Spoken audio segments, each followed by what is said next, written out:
Black Moon Lilith is moving through Virgo. And when we get to 7 days time, she'll be at a critical degree, 29 degrees. So Black Moon is going to be moving pretty quickly. She'll be moving through 7, 8, 9, 10.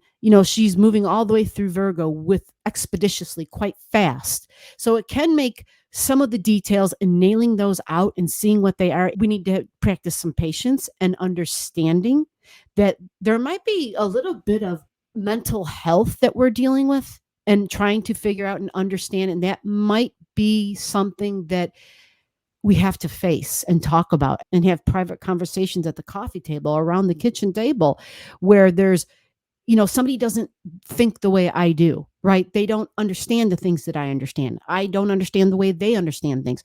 And a lot of it is based on emotional wounds from the past. We talk about emotional wounds from the past and we talk about PTSD. We talk about, what some of those diagnoses are, but we don't understand the connection really between the health and not just the physical health, but the mental health. And that's where I think Black Moon Lilith is going to become more of a factor while she's riding through Virgo energy. But in 7 days time, she'll already be at 29 degrees. Okay. And Scorpio and Virgo actually sextile each other. They're 60 degrees away from each other. So this is good. It might give the wounds of those, these deep, intense, emotional, tragic things. This Lilith energy and her being in Virgo and Venus being there, it's almost as if there's something that's going to move, something that's going to become an open door or open window where we can somehow as a society, do something to help this. So whether it has to do with guns and the connection of possibly domestic violence in the home, because that's a big one, weapons and domestic violence or domestic violence within, not necessarily spouse, but parents and spouse or children and parents, however that goes. And so Virgo energy trining, remember, not just Venus, but Black Moon Lilith will also be throwing trines to Jupiter and Uranus. You see, Jupiter and Uranus, Black Moon Lilith will also be throwing trines to. Shocks and surprises is Uranus energy. Something new, something different, something that is purposely meant to disrupt the way we always did things because it was based on our values that were old and outdated.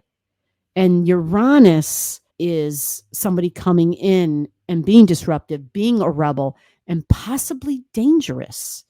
Not that Uranus itself necessarily is, but it can be. It's erratic behavior. Normally you see it when it's Mars and Uranus together. Holy crap. It's expect the unexpected and be prepared. But that's not necessarily what we're seeing here. But I will add that Mars in Scorpio will be opposing Uranus. It will be opposing Jupiter.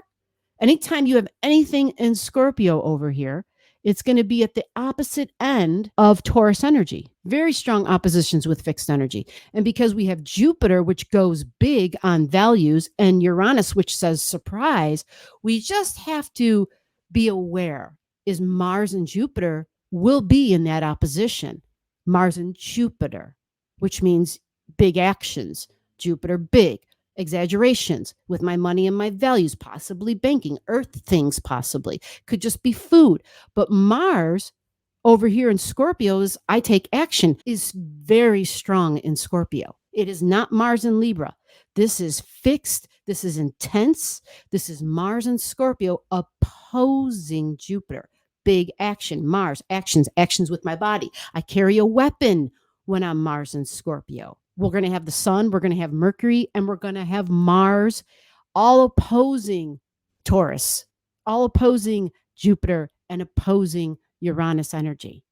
Follow the degrees, follow the signs. And if you don't know and you need to know, just comment below. If you need your chart, comment below to me and I will help you out. I'll get it to you. All right. Take care. Thank you for watching, and I will see you in the next video. Bye-bye.